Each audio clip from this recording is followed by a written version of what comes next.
Okay, are we all set? Yeah, good. Well, wow, I honestly wasn't expecting the turnout that I see before me, so that's fantastic. I want to thank every one of you individually, personally, for coming out this evening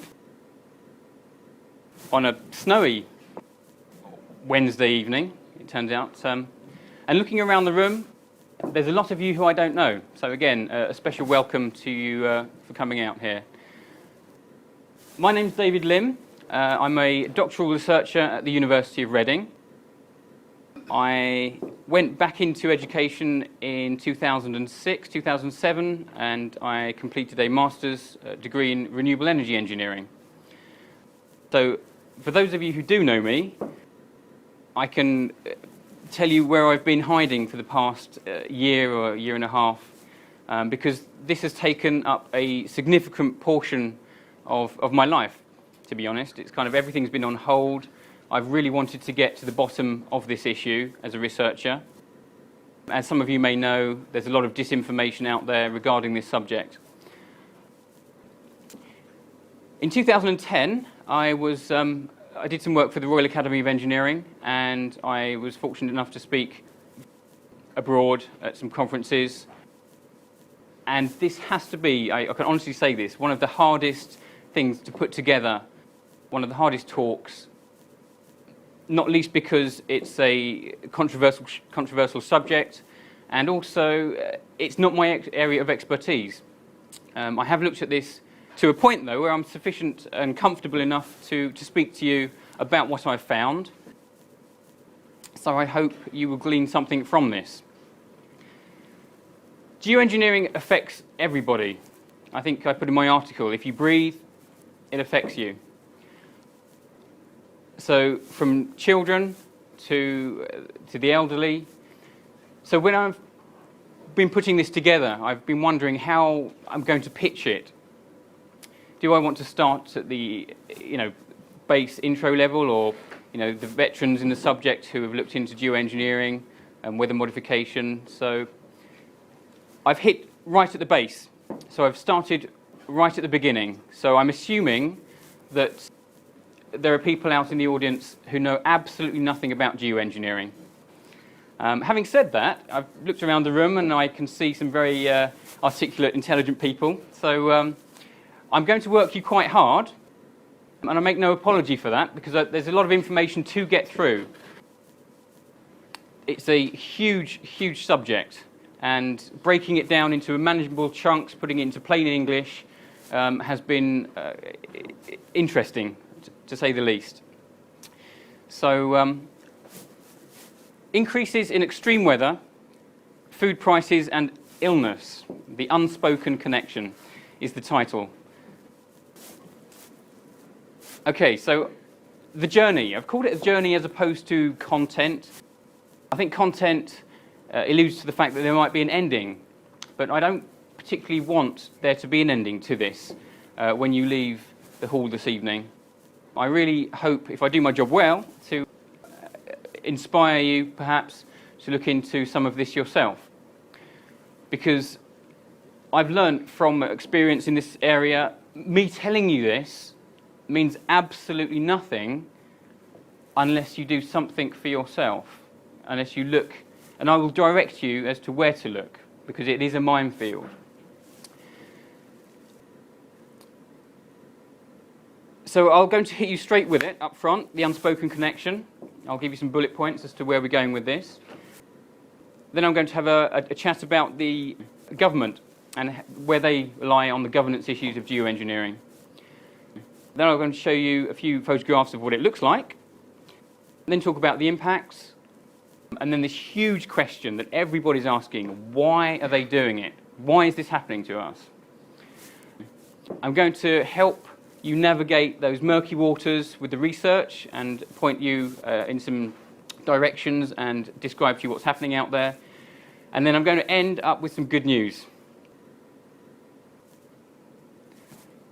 Unconventionally, I'm going to start with a thought experiment with all of you, okay? So just roll with me on this. So, as and when you're comfortable, I want you to close your eyes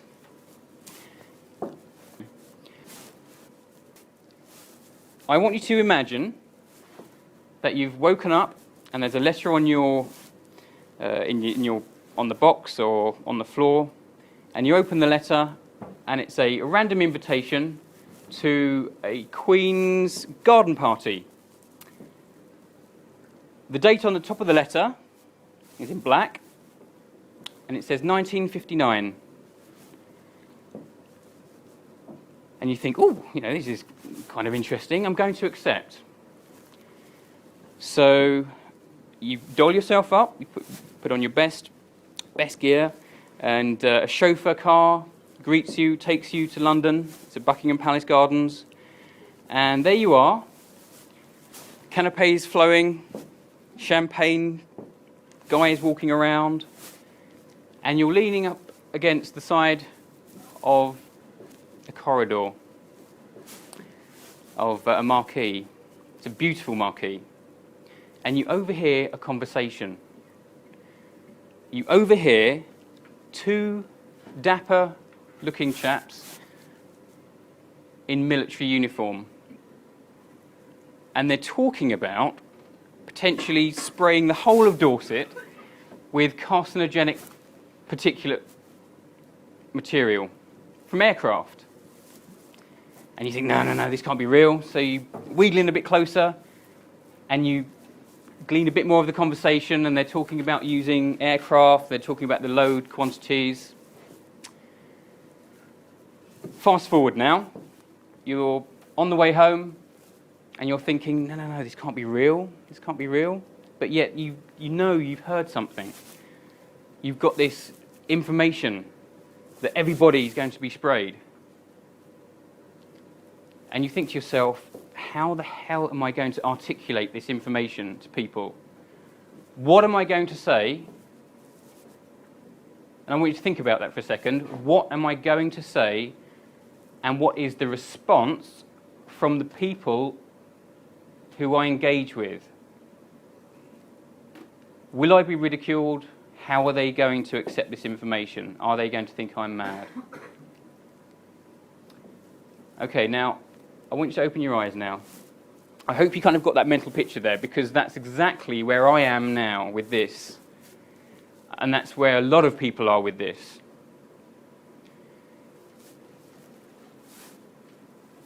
Okay, I'm going to hit you with it. Increases in extreme weather events, food prices, and illness. A few bullet point facts, I'm not going to labour these. UK. So we've had the hottest April on record, 2011. We've had the coldest December on record, 2010. Can you remember that? The driest spring in southern England on record, again, 2011.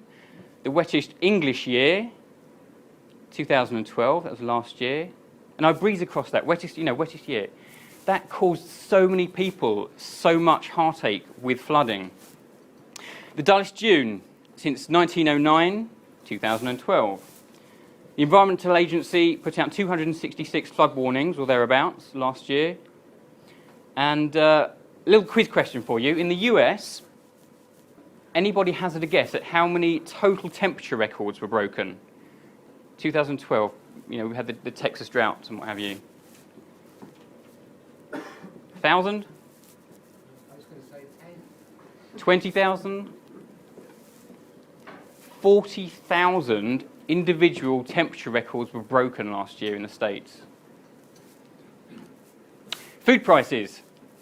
Food price expenditure as a proportion of disposable income increased between 10 and 14% in the past 5 years. Hedge fund investments have risen from $50 to $400 billion over the past, 1999 to 2011. The Reuters Food Index has risen by more than 10% as well, and that's due to rising demand, commodity speculations, and various supply problems. And that's very key, supply problems. And what a lot of people haven't heard about is the food rioting in Haiti. And Lord Monckton, I think, presents some information on this, and they talk about the people in Haiti not being able to afford mud pies. Pies partly made from mud. Illness, and this is a biggie. 800,000 dementia sufferers in the UK at the moment, and that's expected to double, or just over double actually, to 1.7 million in the next 40 years. Alzheimer's, I think, speaks for itself. I think many people who I've spoken to have had people who with Alzheimer's or friends of friends. A global asthma epidemic is hitting us. Vitamin D deficiency. So 50% of ethnic whites are lacking vitamin D, and 90% in the Black and Asian groups. Childhood rickets has made a comeback. The last time we saw childhood rickets or heard about it was the children down the coal mine, I believe. And again, childhood autism is increasing significantly. So I think you've all got it by now.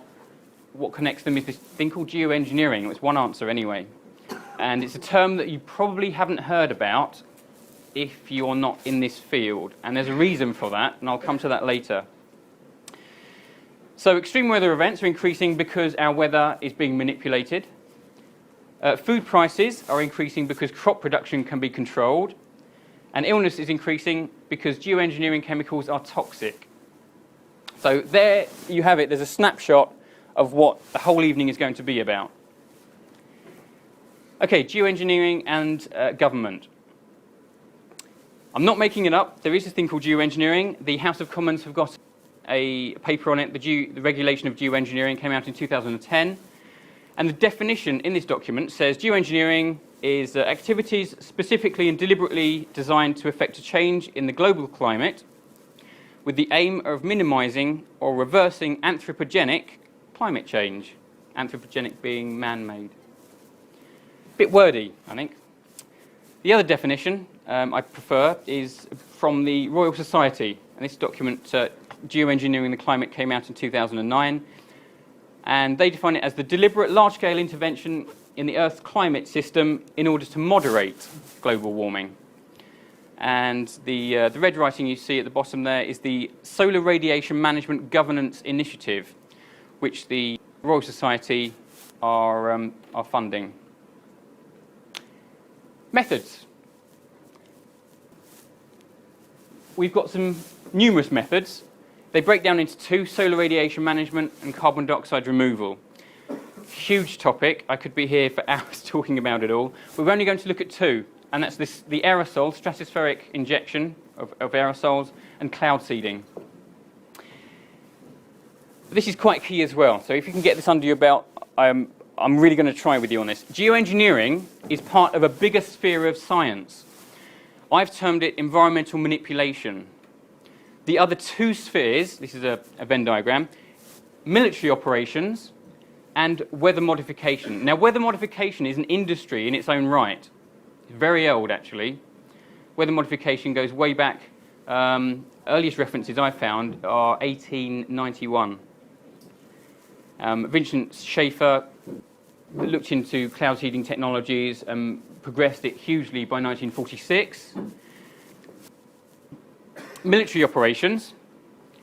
So part of geoengineering is tied in with military. Part of military alters and modifies our weather. And by definition, geoengineering is modifying our weather.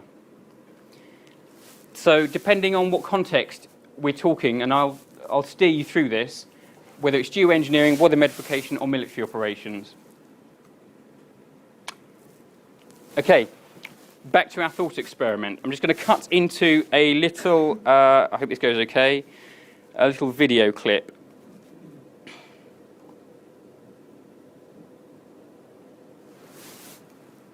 It can tonight reveal the true extent of the germ warfare tests carried out in the southwest. Government documents show much of North and South Devon and parts of Somerset were used for experiments similar to those conducted off the Dorset coast during the 1960s. An independent inquiry has already been ordered into the Dorset trials to determine whether or not they've affected people's health. In a few minutes, we'll be speaking exclusively to the man in charge of this inquiry. But first, our environment correspondent, Simon Hall, has this special report, which includes film of the trials never previously seen on television. the germ warfare trials carried out in the 1960s and 70s were highly secret. This previously unreleased film of the experiments as they happened. Their existence was revealed last year when secret documents were declassified. They were thought to be carried out mainly in Dorset. A spotlight investigation has, though, discovered they were far more widespread than was previously thought. Other trials tested how the germs would survive in different conditions in different areas. These were based not on releasing a gas, but instead on exposing a narrow thread of material coated with E. coli to the air. These tests were carried out in January 1967. The threads were exposed first from a ship just off Ilfracombe, then on 5 other sites running through Somerset down to the sea off Dorset. I want you to hold that in your thoughts for just a second. So that was E. coli, bacteria. First tonight, Spotlight can reveal the Dorset village, which has suffered a series of birth defects, was exposed to enormous quantities of chemicals in 1959. Families in East Lulworth are already demanding a public inquiry into germ warfare tests carried out in the 60s. Now documents show chemicals were dumped by aircraft over Dorset in quantities that were up to 1,000 times greater than the rest of the country. Our environment correspondent Simon Hall has this exclusive report. The aim of the airborne tests was the same as those carried out from ships, to examine how vulnerable Britain was to a germ warfare attack. This, though, is the first time a chemical known to be toxic was used, zinc cadmium sulfide. Scientists say that cadmium is the most worrying component. It is carcinogenic, and studies have shown it can cause birth defects in rats. It's unclear if it could have the same effect in humans. Its health effects include damage to the lungs, kidneys, and to the liver, and also cancer of the lungs and prostate have been found. The test was carried out in August 1959. A plane flew above the North Sea, then along the English Channel, spraying the chemical. Typical numbers of particles detected were 0, 1, 8, 12, and a maximum of 38. But when the plane reached the end of its track, something happened. That resulted in Dorchester sampling 4,315 particles. There was no sample point at East Lulworth, but it lies directly in the chemical's path. Okay, so the date on top of the letter I described was 1959. Yeah. So I got an apology. It's a kind of bit of a wacky thought experiment because it was real.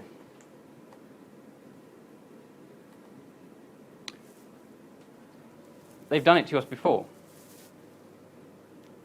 I and many believe that it's happening to us again.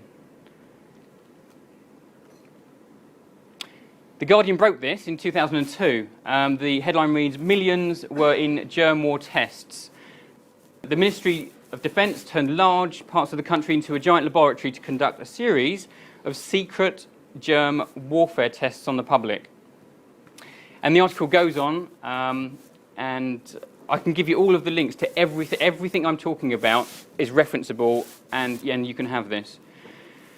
I won't labour this slide, but the two clips you saw were the first two, the fluorescent particle trials, the large area coverage trials, the zinc cadmium sulfide so it's all kind of colour coordinated. So the red is the E. coli and Bacillus globuli, which is the anthrax mimicking spore. Sabotage trials were the transport. So they released chemicals into carriages, in the underground, I believe, as well, on the underground. And I've called this, the other one, the spider's web trials. What they did is put germs onto spiders' webs and release them into the atmosphere just to see what the outcome would be. I couldn't believe it. I really couldn't believe it. So I went digging. And again, I'll give you links to all of these. And I came across and found all of the unclassified documents. And if that wasn't bad enough, with the bacteria, in 2001, the BBC broke this story, rainmaking link to killer floods. you remember the Lynmouth floods? Some of you maybe, yeah, 1952, just up the road from here more or less.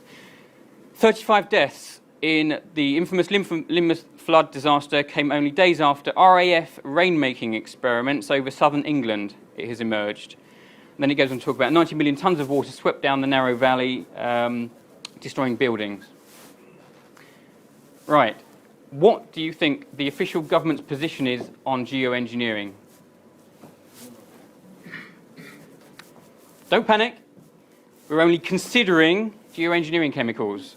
No activity is taking place at the moment. People have written to their MP, and the standard reply is that no activity has been taking place. They have no reason to believe that chemtrails are being sprayed in our skies. So what does it look like? So for those of you who haven't, I'm talking about the aerosol part of geoengineering now. This is in China. Yes, sorry. That's in China. That's in the States. And if you don't know what you're looking for, you might think that's just normal sky.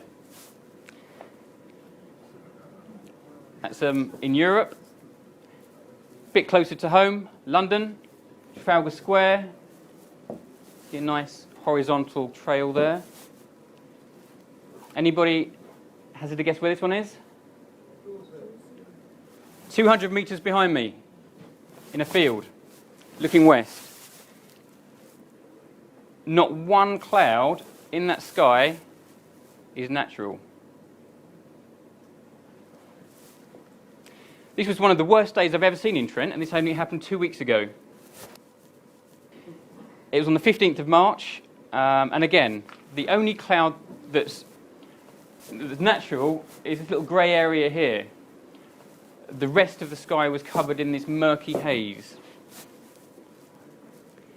And to just hit home the point a bit more, this one is 50 metres that way in the car park, just outside here. And I'll show you those three little, almost look like claw lines across there. I'll show you where they came from. So, everyone's asking, what are they? What are these trails in the sky? In 2005, NASA came out with a document differentiating the types of trails. Some were short-lived, they say, others were kind of persistent and persistent spreading. Now, they have changed slightly on their definition of this, but it's just to illustrate that NASA themselves are making a differentiation. The word chemtrail, if anyone says to you, it's a made-up word or whatever, US Congress made up the term chemtrail initially. House Bill 2977, the Space Preservation Act 2001, page 5, line 15, it's there. It's there under exotic weapons, exotic weapon systems, chemtrails. Okay, so this is a static. It just shows you the chemtrail or persistent contrail, and there's a raging debate as to what to call them. As a scientist, they can't be called chemtrails. No academic journal will look at you seriously if you call them chemtrails, so you have to call them persistent contrails or cirrus-induced cloud contrails. So a normal contrail should dissipate after about 30 seconds, 20 minutes or so. They are ice crystals, water, carbon dioxide, a bit of sulfur. But the things that we're seeing in the skies nowadays linger for a lot longer. NASA is on record saying that some of the chemtrails will last about 20 hours. And just to kind of demonstrate that it's not all photoshops, I'm going to flick to a video. Do you remember the 3 lines that I said that were going across just out there the other day? So the top one, you'll see, is a chemtrail or persistent contrail. The middle one is an old chemtrail. It's turning into a big fluffy cloud. And the bottom one you'll see is a normal contrail, a vapor trail.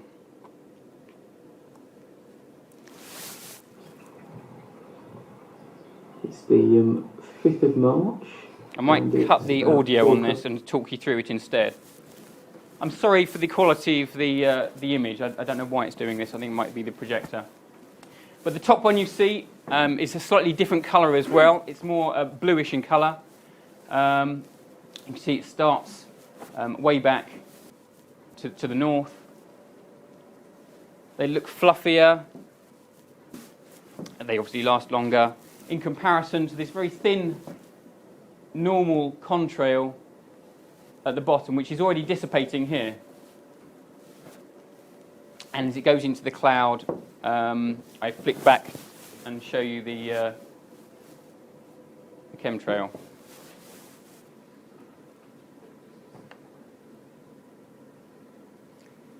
So essentially, they have very different characteristics.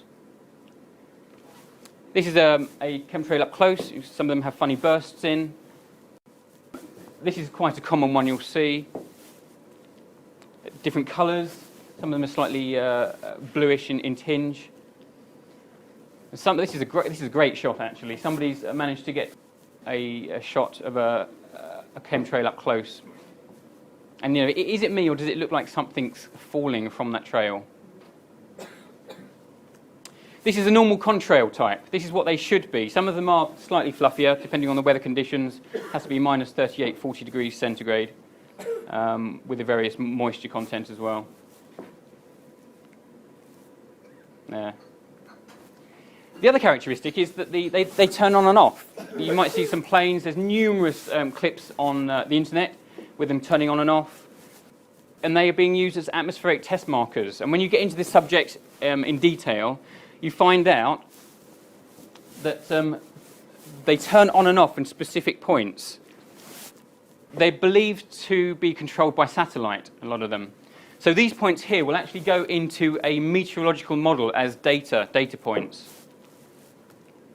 And as you expect, they should and do show up on satellite imagery. So all of the lines there just off the west coast of Cornwall going up towards Newcastle, all of that is man-made cloud, essentially. When you go out and it's cloudy, you can't see what's going on. But I can guarantee activity is sometimes still going on. You sometimes see a break in the cloud and you can see the trail. Some of you may have experienced that. So when you come, I made a geoengineering diary actually. I think I had about 17 days in December last year. But a lot of that time I couldn't see what was going on. So it was probably more.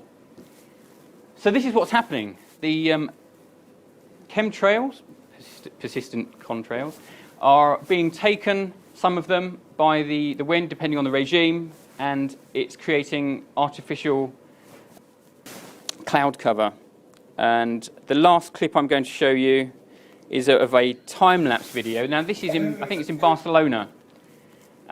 It's sped up, obviously, so you can see the effect. And there's a mixture in here of chemtrails and normal contrails. So you'll see the lines. There's a star there. Did you see that? So where they cross, that will be a data value in a model somewhere. A good researcher, Scott Stevens, who's a meteorologist who's into this phenomena. He talks about the data values going into the models. They're called tracers, actually. See, that was a normal. Did you see that? That was a normal contrail. That's a normal contrail just gone by then.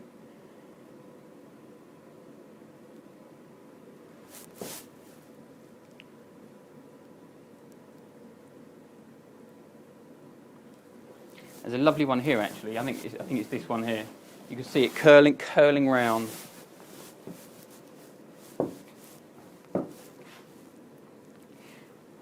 So, geoengineers are telling us that man-made cloud is necessary to deflect sunlight away from the Earth, to cool us down, essentially. And I'll pull apart that argument slowly as we go through this.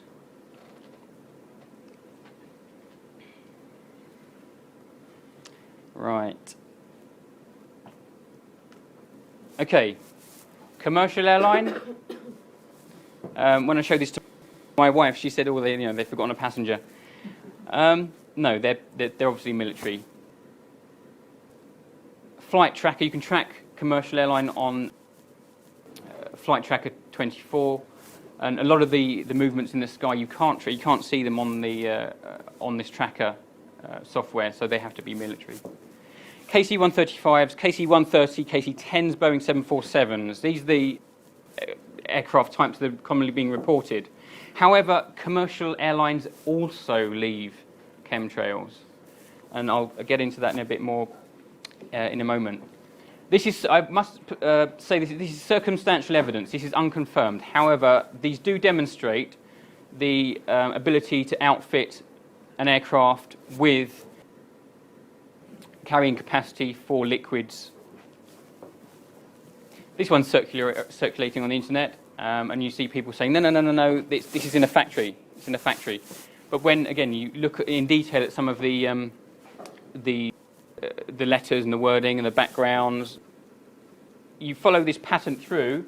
This is US patent 7413145B2, and it leads to this.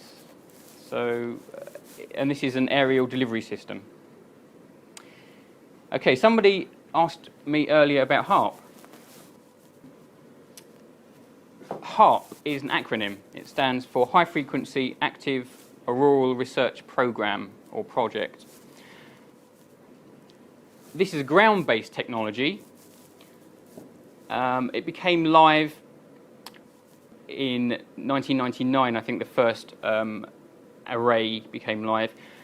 And what they are, they're 70 to each aerial is 72 feet high. There's about 150 to 180 in an array, and these things are about 2 or 3 times the area of a football field. And they beam into the ionosphere between 1 to 3.5 billion watts of radio energy. So what this does, it changes the characteristics of the ionosphere. So if you can imagine like a heat column going up there. And as many of you might know, the jet streams, there are 3 major jet streams that go around the planet.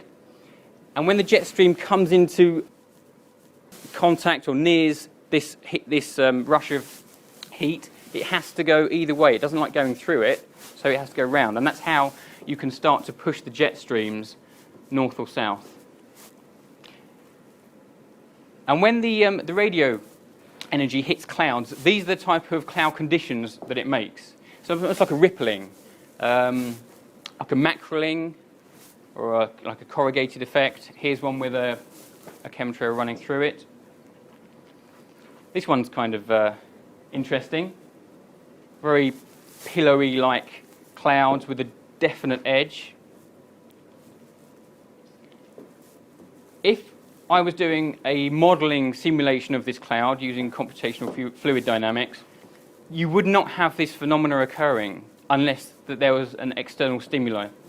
This arching effect, it doesn't happen in a liquid unless there's something making it. Punch hole cloud. So again, you see the rippling effects with this big hole in the middle. Okay, now I'm going to move on to some impacts, talk about the impacts of geoengineering. So everyone's saying, what's in these aerosols? What's being sprayed? The Royal Society say we're spraying, or thinking about spraying, sulfur dioxide. However, they've changed it slightly. I'm up here now. Geoengineering, sulfur dioxide. David Keith's on record. David Keith is a geoengineer pushing this thing forward. And he's saying, we're thinking about using aluminium oxide now because of the volumetric radiative forcing properties. Lighter, probably cheaper, and more effective. Barium, strontium, and salt. Proposals have been put forward to actually put seawater into the clouds to make them more reflective. Moving on to weather modification. Silver iodide.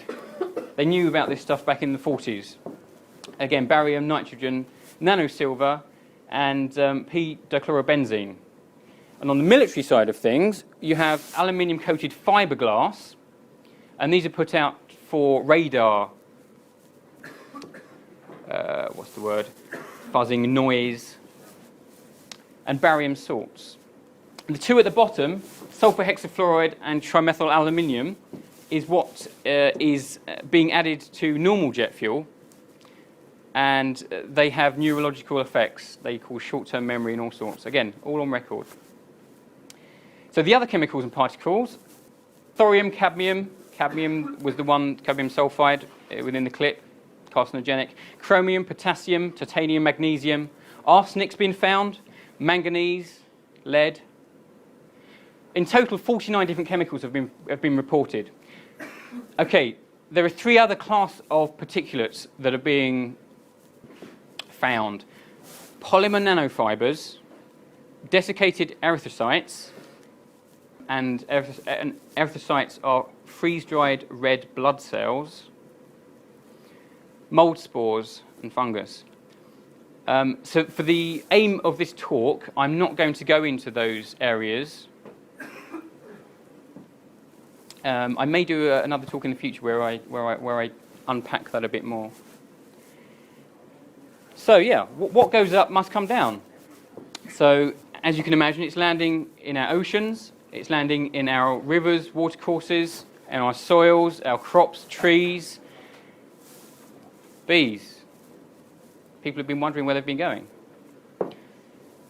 Livestock, our pets, and if it's landing all of this, landing on all of that, what else is it landing on? And this is for me, all of it's horrific, but it's landing on us as well. So the environmental impacts, we're seeing acidification of our oceans. The soil pHs are becoming slightly more alkali. Our crop is starting to suffer in different ways with adiabatic stress. The yields are reported to be lower in many instances. There's a phenomenon, especially in the States, where trees are dying. Aluminium is bad for the ozone, air quality, marine life, and of course our pollinators. And out of all of those, for me, and this is where it kind of really strikes a chord for me, you can choose what you drink. You can drink tap water, fluoridated. You can drink spring water. You can drink beer. You can drink whatever you want. You can eat. You can even have a choice what you eat. Organic, non-organic, prepared foods. You can't choose what air you breathe, can you? And to think somebody has that power to take whatever they want and put in the atmosphere, and you have no autonomy whatsoever over this. And for me, when I really understood that, it was like, it's bam, the gravity and the magnitude of the situation hits you. You feel helpless, actually. Some people don't care about the environmental stuff because it doesn't affect them personally. When this stuff happens, they start to take notice sometimes. So on the milder end of the impacts, people are suffering from headaches, from colds. People are suffering from colds, for 3 weeks now. I had a 3-week cold in January. Sinus problems, increased susceptibility to viruses, asthma, childhood asthma, muscle weakness, eye and skin irritation, autoimmune. Now, autoimmune, I could, again, unpack and come up with a huge list of things.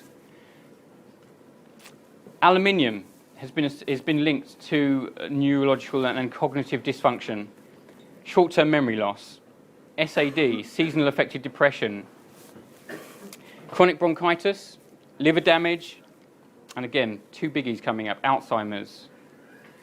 Again, aluminium-related, some people say dementia. Barium is not good for the heart, cardiac system, and the big C. So I'm going to focus on just 3 elements. First one I'm going to focus on is the aluminium oxide, Al2O3. Now we can intake aluminium through food, through breathing, and actually just through skin contact. The average hair is between 70 and 100 microns, so a tenth of the width of a human hair are the dimensions, the magnitudes that we're talking about here. So, damage to the central nervous system, dementia, Alzheimer's, we've covered, short-term memory loss, lethargy, people waking up and just melancholy, not wanting to do much, severe trembling, pulmonary fibrosis, and lung damage have all been associated with aluminium and aluminium oxide. Next on the list is barium. Barium is extremely soluble in water, so constant exposure hits our immune system for 6. It increases blood pressure. Weak and aching muscles have been associated with barium. I think I suffer from that sometimes. When you wake up, you're all achy and it feels like you've done a couple of marathons and you've just been sitting at your desk all day the day before. Stomach irritation, changes in nerve reflexes, difficulties in breathing, asthma again. Barium also depletes our potassium levels. And again, on the lesser end, let's say, the headaches, dry eyes, and the sore and raspy throats. The last chemical we'll look at is sulfur. Now, sulfur, we need sulfur actually, but derivatives of sulfur, like sulfur dioxide and hydrogen sulfide, are not good for us. Again, so this interacts with our neurological pathways and our synaptic pathways, changes in behaviour, disturbances in blood circulation again, like barium, heart damage. It affects our eyesight, our reproductive system, again, our immune system, stomach, liver, kidneys, hearing, hormonal metabolism, and dermatological effects. A neurologist from the US, Dr. Blaylock, is on record saying, when talking about chemtrails, he was saying, I took these stories with a grain of salt, like many of us do initially. And then he goes on to say, my major concern is that there is evidence that they are spraying tons of nano-sized aluminium compounds. Then he goes on to say, of special concern is the effect of these nanoparticles on the brain and spinal cord, as a growing list of neurodegenerative diseases, including Alzheimer's, dementia, Parkinson's, Lou Gehrig disease, are strongly related to the exposure of environmental aluminium. Okay, whether you believe the whole man-made climate change thing, or whether you believe the chemicals are bad or good, irrefutable is the fact that we are having reductions in radiation in sunlight. No, you can't dispute that. So what is the effect of reduced sunlight? Just that factor alone. Increased molds, increased mildew, greater susceptibility to viruses again, reduced crop yields. Studies in Illinois University have shown, everything else being equal, all the climate conditions, reduced yields. Ecosystems. Nearly every ecosystem relies on photosynthesis at some level. So just that ring alone, you could say, this is big stuff. SAD again, people constantly being under this blanket of cloud. It's a lot worse in London, apparently, than it is out here. Vitamin D again, so the whole vitamin D, rickets thing, strong bones and teeth. And this one's a bit odd as well, solar PV. So you have government pushing renewable energy technologies, solar PV, we're having huge investment of solar over the past few years, but yet people are reporting 40, 50, 60% drop in solar output from this excess cloud cover. And yep, organisations are reporting on it. The BBC in 2005, why the sun seems to be dimming. In this article it says there was a staggering 22% drop in sunlight, so that's average, falling by 10% in the US, 30% in former Soviet Union, and 16% in the British Isles. Dimming appears to be caused by air pollution. Our Met Office has now got a global dimming section on the website. It's got an aerosol research manager, Dr. Jim Hayward. So if all of this is happening, wouldn't you expect to find stuff in test samples? You would expect to find some of this, some of the events, kind of spiking on graphs where heavy spray days are occurring, with drinking water and our rain, air and soil. Human samples have been tested, blood and hair. this is what we're finding. This is what we're finding. Most of the tests so far, the body of research is being conducted in the United States. We are a little bit behind on the testing. But essentially, I've just pulled out a few. I'll give you some references to loads of test results. But I think you're doing amazingly well for your attention at the moment, so I'm not going to labour this. Rain and snow samples. No aluminium is meant to be found in rain, really. It just doesn't, it's not naturally occurring. So normal rain levels are between 0 to 0.5 micrograms per litre. And in the red, you see some quite startling results. Barium also. So in Lincolnshire, we had 70 micrograms. In Portsmouth, there was 350 micrograms reported. Drinking water again, safe levels, 0.05 milligrams per litre, or 50 micrograms per litre. This is a test result from, I think this is a New Zealand one. So 0.19 micrograms per litre on the upper end of the limit. This is an air sample from the States, the Phoenix. The blue bars you can see are the actual reading from the test, and these tiny little black bar lines are the MCL, which is the maximum contaminant level, or the toxic limit. And again, I'm not going to go into that. I think it speaks for itself, really. Okay, this is the big one. Why? Everybody's asking, why are they doing this? Why? Why would the government be doing this to us? So, I believe that the sales pitch to us is, due to man-made global warming, the planet needs to be cooled. That's what the IPCC are saying, the Intergovernmental Panel on Climate Change. They're saying we need excess cloud cover to bounce the sunlight, redirect it out back into space. However, the climate change science isn't settled. And this is where I've jumped into it from my research. From looking at the IPCC models with my mathematical modelling of domestic energy use, the IPCC is a kind of political organisation. It's not scientific. And this is the big risk, when you start marrying political and academic spheres, when policy is funding academia, you're going to get political-driven outcomes. You can't access the original data from the IPCC meteorological climate models. It's lost, it's gone missing. We've had ClimateGate 1 with the hacked emails, and there was a ClimateGate 2 actually. I don't know if many of you know about that. So for me, it doesn't fit. Something doesn't feel right. It's not going right. And when I looked around the subject, and this is the other thing, it's an epistemological issue. Epistemology being how we know what we know. And you have to fit, I've learned that you have to fit everything into context.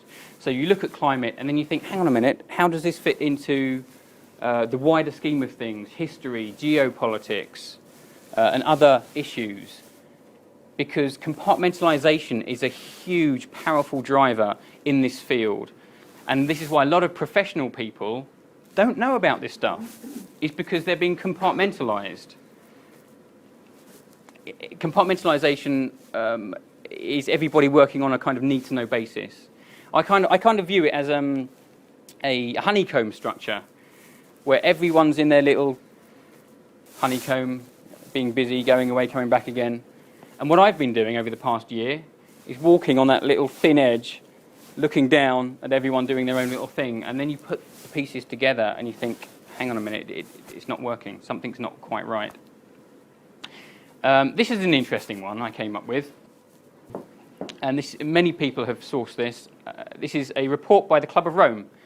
Came out in 1991, and if you haven't come across this, it's quite an interesting read. It's called The First Global Revolution, and the UN think tank was tasked with the idea of coming up with various schemes to unite humanity, basically. It came up with it had other aims and objectives as well. Depopulation was another one. On page 75,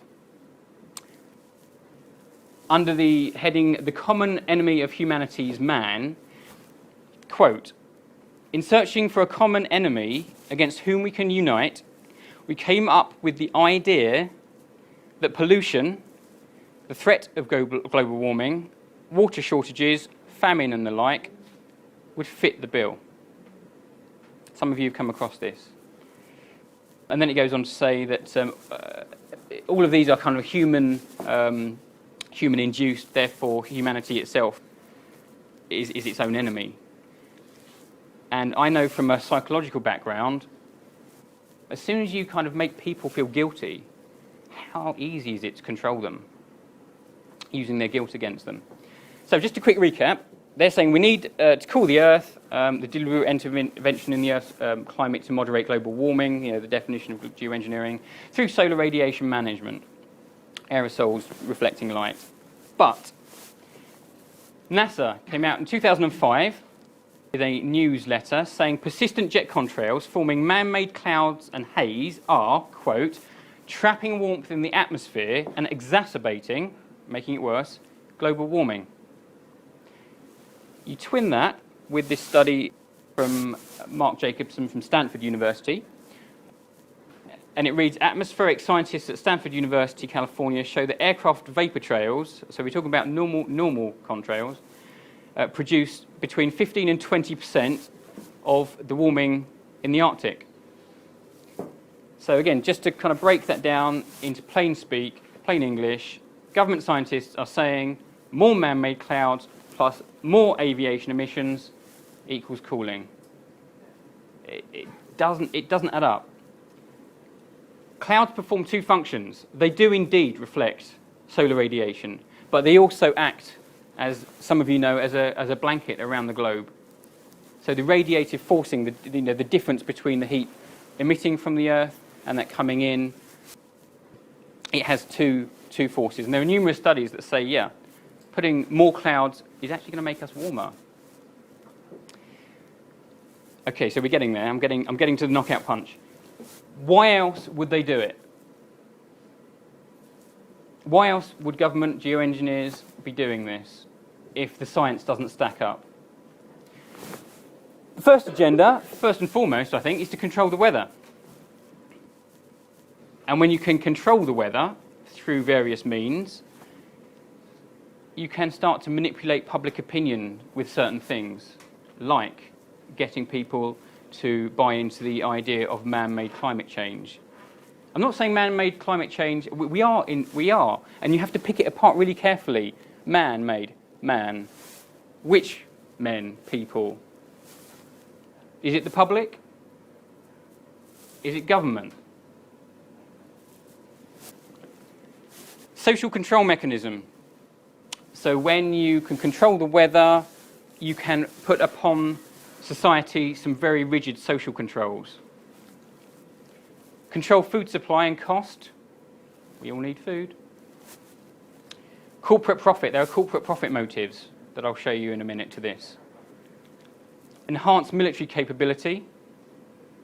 I think we touched upon it with the HARP and the radar noise. And geopolitical agendas. And these are just some of them. And these are the main kind of 7 that I've identified. So do you remember the Venn diagram with the geoengineering, the weather modification? So weather modification is an industry in its own right. If you have enough money, you can actually pay a weather modification company in the States to fly over your town, your county or your state to modify the weather. Modify it to create extreme weather. You can create floods, droughts. If you seed the sky with particulates that are so fine, the water molecules cannot create the mass to bring them down again. So it kind of dissipates the rain, as so to speak. Storms, hurricanes. Military can now steer hurricanes. And there's a paper on steering hurricanes. Erosion. hail damage, blizzards, so again, snow, excess snow. And when you have droughts, of course, we have water shortages. And when I look at this, it kind of rings a bell as to what's been going on recently. So, you can manipulate public opinion, you can convince people of climate change, and if you can do that, you can impose carbon taxes.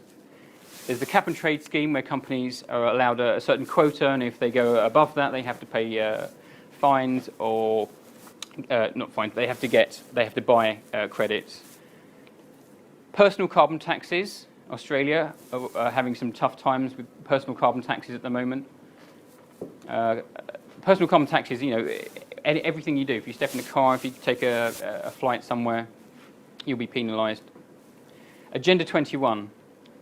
Those of you who know about Agenda 21 will know that this document does not leave out anything in modern society at the moment. It's another talk in its own right, but essentially it's there to facilitate the management of resources, people, population. Okay, so I'm getting onto the weather derivative now. You can bet on the weather through the Chicago Mercantile Exchange. You can bet on the weather through insurances. If you're a farmer, you can insure, let's say, 1 acre of crop. Let's say that 1 acre can make you £100. You can insure it for £1,000. So if you have knowledge on a large scale, if you have knowledge of how the weather regimes are going, you can make some serious money. Commodities trading on the futures market, again. This is a little page from, a little diagram from the CME, and it talks about there being nearly 1 million contracts by 2008, so there's probably well over 1 million now. WSI is a company I just picked out the hat as a weather kind of trading company. So it reads here, the only thing more powerful than weather, this is their homepage, is our ability to help you profit from it. And this is one from The Independent. It reads, Goldman bankers get rich betting on food prices as millions starve. In the States, energy companies already modify the weather. So again, if you can create prolonged periods of cold weather, so you're just hitting, the degree days are going up or down depending on whether, extremes. When it's hot, you've got air conditioning. When it's cold, obviously we need heat. Agrochemical companies. There are 10 agrochemical companies that run pretty much the whole business. Some of you are familiar with Monsanto, I'd imagine. And what Monsanto are doing, they're bringing out patents, seed patents. They're bringing out aluminium-resistant seed patents, sorghum seed patents. And for me, this is the daddy of all patents. This is a stress-tolerant plants and methods thereof. And it talks about adiabatic stress in plants. And if you like any of these foods, this is in the patent, they're proposing to genetically modify these seeds. So as a farmer, you are farming organic or natural seeds, and if you're having your harvesting patterns interrupted through adverse weather, the only way you can survive is to either go GM or you start diversifying. And going GM probably is on the cards for many farmers. And again, GM's a whole other topic for another day, perhaps. And there are many studies talking about GM foods being associated with many negative health impacts. So there's, again, a corporate profit motive within the agrochemical industry. This is a quote by Dr. Vandana Shiva. She's a renowned physicist in India. She talks about Monsanto. She says, if they, Monsanto, control seed, they control food. They know it. It's strategic. It's more powerful than bombs. It's more powerful than guns. This is the best way to control populations of the world. Social control. Going into a bit of sensitive, awkward territory here. The Kissinger report came out in 1974. the NSSM, the National Security Study Memorandum. Quote, since population growth is a major determinant of increases in food demand, allocation of scarce resources should take account of what steps the country is taking in population control, as well as food production. In these sensitive relations, however, and this is it is important, in style as well as substance, to avoid the appearance of coercion. So what they're saying is, we have to avoid being seen to manipulate the food because we want to manipulate the population. Again, it's a huge topic, depopulation. Agenda 21, I think I mentioned before, and this policy document came out of the Rio Summit in 1992. Essentially, it was to achieve sustainable development through the management of natural resources and population, using land use restrictions and requirements. And it had some goals, and the decisions from this policy should be based on environmental impact through three main components: global land use, global education, and here's the biggie, global population control and reduction. A quote from Dr. John Holdren, and he is the science advisor to President Obama. Quote, a program of sterilizing women after their second or third child, despite relatively greater difficulties of the operation than vasectomy, might be easier to implement than trying to sterilize men. Quite, yeah, it raises a few eyebrows, I'd imagine, when people read that. And if you Google, depopulation quotes, or if you get into it, there is a credible literature out there talking about depopulation. Enhanced military capability, another agenda. And then the famous weather modification experiments were during the Vietnam War, called Operation Popeye, and they flew 2,600 rainmaking missions over the Ho Chi Minh Trail to create adverse conditions, flooding, so they could disrupt the food supplies coming in. And the slogan at that time within the US soldiers was "Make mud, not war." And the planes they used were the WC-130As. And again, I'll give you links to all of this. Here's an interesting one.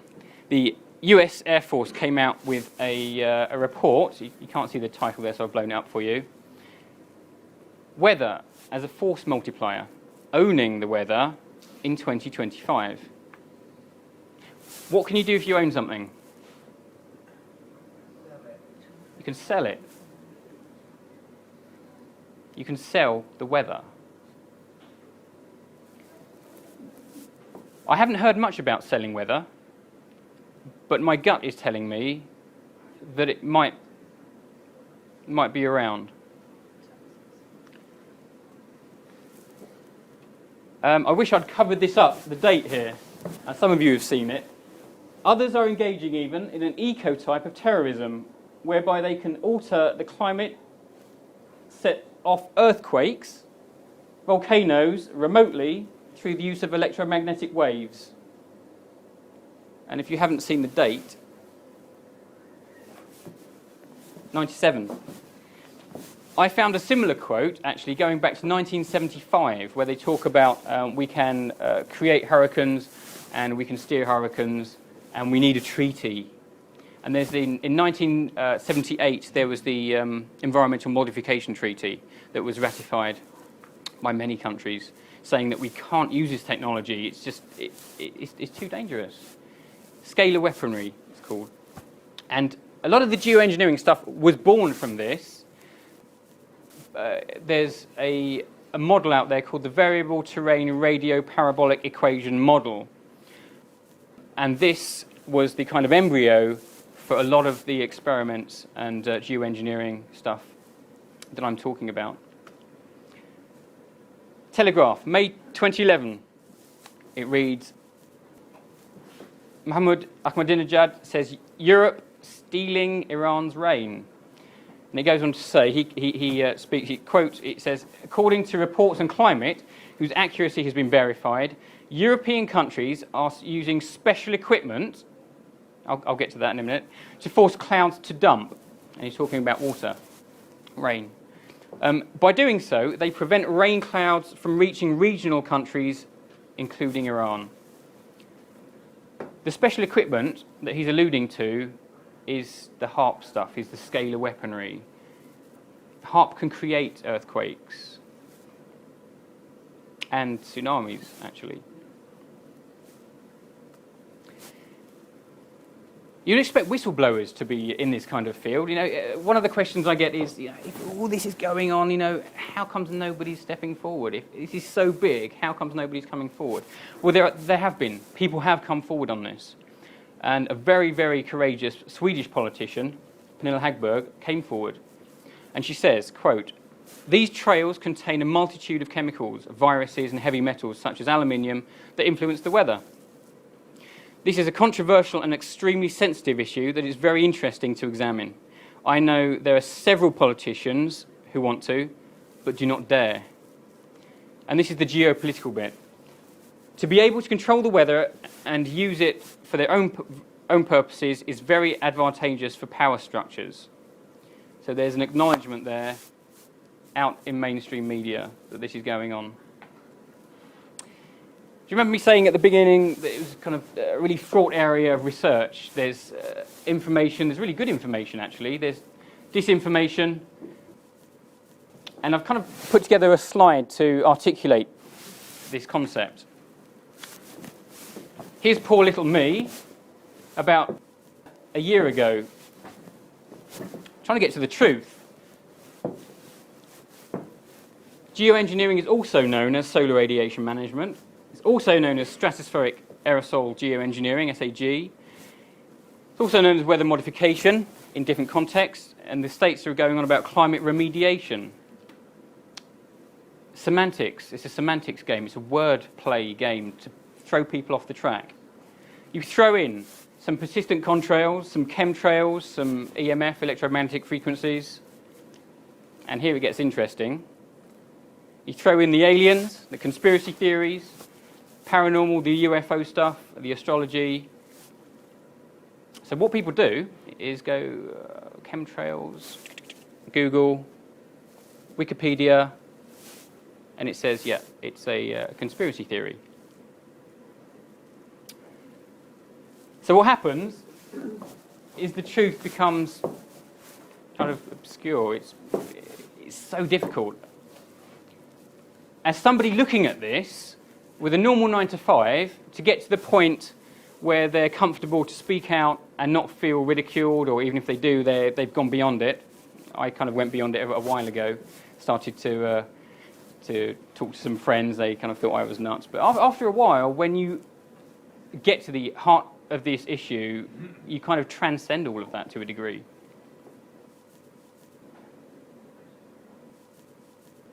So I've put together an A4 sheet to kind of steer you away from some of the other stuff. Interesting as they are, I must say, all of the subjects kind of up there are interesting in their own right.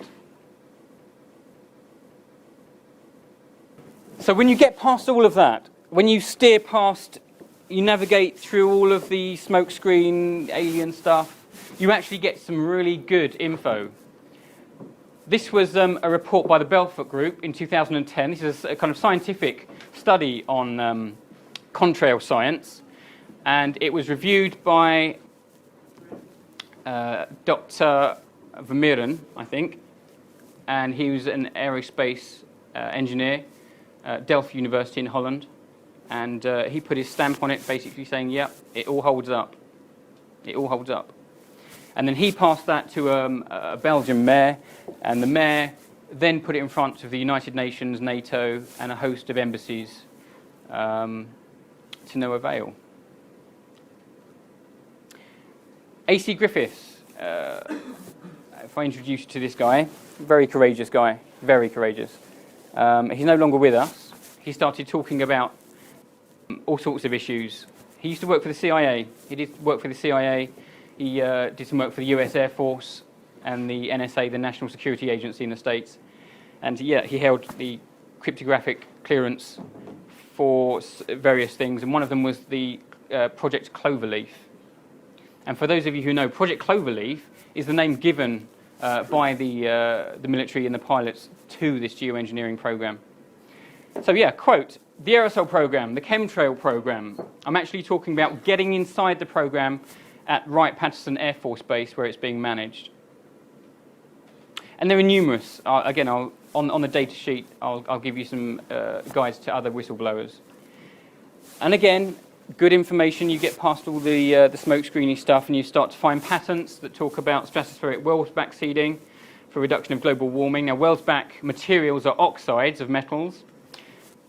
So in this patent 5003186, it talks about adding tiny particles to fuel of jetliners, being aluminium oxide, thorium oxide, and it talks about the size of them being 10 to 100 microns. You'd expect to find academic studies, and again, there are many. In 2010, the BBC spoke about a study by Hayward et al. In 2009, and it's called A Case Study of the Radiative Forcing of Persistent Contrails Evolving into Contrail-Induced Cirrus. So that they can't use chemtrails in academia. And this is a good one. I want you to follow this. There, again, apologise for the quality, but down the east coast, we see the circles laid by military aircraft, and these are the circles that they're wanting to observe. Now, these are persistent jet contrails, chemtrails. The T's you see here are the tracers. So where they cross will be, again, the data values, so they can see what the the wind is doing at the altitude. And I'll run this in increments of half-hour steps. So that's half an hour later, 1 hour later, 1.5, 2 hours, 2.5 hours later. So pretty much, with the addition of some other chemtrails here, the most of the central and East Midlands, all the way up to Newcastle and the south, the Isle of Wight, is covered in man-made cloud. 2.5 hours. So what's happening, I'm finding, is you wake up and you see some, really big spread contrails by 6 o'clock in the morning, and you see some lighter ones go over 7, 8 o'clock, and then bam, 11 o'clock is either hazy or the low-level cumulus cloud comes in and you can't see what's going on above. Right, I'm going to firstly congratulate you, actually. One of the reasons when you engage with people with this, they don't want to hear it. They don't want to hear it. Who wants to know about bad news? Nobody. So I congratulate you. We're not talking about a Euro lottery win and each of you got $500,000 to spend on houses and cars and stuff. I think a lot of you came here this evening expecting to hear kind of challenging bad news. So yeah, it's commendable because a lot of people just don't want to come into this area. And the good news is this.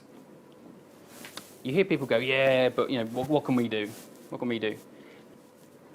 And government wants us to feel totally apathetic to all of this. The Solar Radiation Management Governance Initiative, again, funded by the Royal Society, they govern the issues around geoengineering and how to approach the public with it, those kind of issues. You can get some meeting minutes, and they're governed by a set of principles called the Chatham House Rules.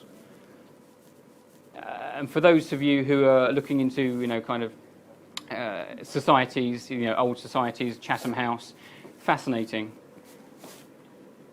I thoroughly recommend you look at, the Council on Foreign Relations and the Royal Institute of International Affairs. Again, another talk. So if you Google SRMGI, so Radiation Management Governance Initiative, goals, concerns, principles regarding SRM research, you get this link and it takes you to a PDF, and it's the meeting minutes, and they're all kind of P's. And the Chatham House rules are, you can report what's being said, but you can't report who's saying it. In yellow, talking about geoengineering, it says general public because A, they pay for it, B, they have the power to stop it. Keep them informed, and this is another icky one, keep them informed of what geoengineering is, but don't necessarily ask their permission. Go ahead and do it, essentially, when you read between the lines. So the good news of this is they acknowledge that we do have some kind of leverage if we take the right channels, the right approach, we talk to people, we inform people the correct way. So it sounds a bit cheesy, but knowledge, I've put can be power, because it's not always power, because knowledge is nothing unless you share it or you act upon it in some way. So you can do something, I believe. And the first step is, as I said, none of this is kind of any true value unless you look into it yourself to a degree. I'm not asking you to believe me. It would be nice, but I'm not asking you to believe me. I'm asking you essentially to kind of do your own poking around, please. And you have to understand counterintelligence, and this is a big part of it, you know, the smokescreen stuff. One of the basic principles of counterintelligence techniques that the military use and media use is that when you want a piece of intelligence to be countered, what you do is you put somebody else up talking about the same stuff, Mr. B, whatever his name is. Yeah, you know, geoengineering's really bad, the government's really bad, aliens, you know. And by association, I'm going to be taken out with him. I'm going to be made crazy. Oh yeah, that David guy, he talks about geoengineering as well. Same as the alien guy. So we have to up our game and our understanding of how to conduct research and how counterintelligence works. That's a key part. We have to become a little bit smarter, I think, generally. And once you know what's going on, you can spread the word. We've got new media, which is a fantastic tool. I don't particularly like Facebook, but it has its place in some instances. You can take action to start protecting your health. There are some good kind of detoxing programs and compounds that you can take. Join a community group. So yeah, with the new media stuff, you can join a community and help out. This is too big for me to tackle on my own. Way too big. I've met some really good people in the field who I'm kind of working with towards doing something with this. So one of my calls to action this evening is that if anybody has any skills or time, whether it's half an hour a week or whether it's 3, 4, 5 hours a week, help me, please. We're putting together a framework where it doesn't matter what skill sets you have, you slot into a kind of framework, whether it's IT, whether it's putting together kind of research, little tasks or whatever. So yeah, eventually when all of that kind of culminates, you can start to feel a bit more empowered actually to say no. So the tools that we've got in place, we've got a Unified Atmospheric Preservation Act, the UAPA, that is going to go online as a petition. I'm completing a directive that I want to present to the House of Commons with my group who have done a lot of legwork on putting together a directive. I co-founded the International Directive to ban geoengineering. There are many national groups out there doing their own thing, which is fantastic. Some US groups doing great stuff, some Australian, New Zealand, other parts, Italy. There's some great groups in the UK actually, London, Kent. But there's nothing out there at the moment that unifies all of this. And I'm trying to do something about that with some colleagues. This is my puppy, the British Association for the Prevention of Geoengineering. And I've kind of set this up as a professional entity stroke forum for professional people, academics, researchers, politicians, industry professionals, to kind of create a safe environment for those people to start talking about this. Stigmatization is incredible. And I've got a personal story.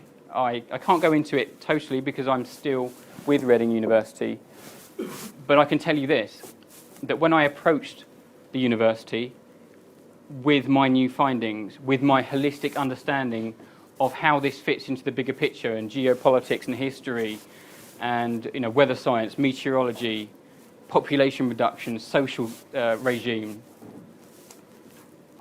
I was expecting them to say, no, hang on, David, you got it wrong. But they didn't. I'm going to put a personal website up. I bought davidlim.com. It's not live yet, but this is kind of where I will have my personal information. So we've spoken about it. It's not difficult. I'm sure once you have got to grips with this stuff, you can do exactly what I'm doing.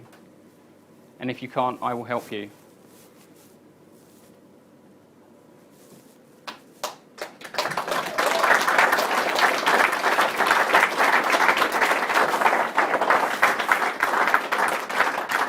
I just have one last slide very quickly, and there's some people that I need to thank actually, and probably in this order as well, because my wife has put up with me harping on about this stuff, constantly for the past year or so. I've spent way too much time away from the house. And when you enter this kind of area, it's infectious. Actually, it's addictive because people want to know the truth. Researchers, I've got a lot of information from Michael Murphy, Dane Wigginton, Scott Stevens, Rosalind Peterson, G. Edward Griffin, Alan Watt. Alex Longman is a colleague of mine who I'm working with through the CP UK, and I'd like to thank you. So thank you very much.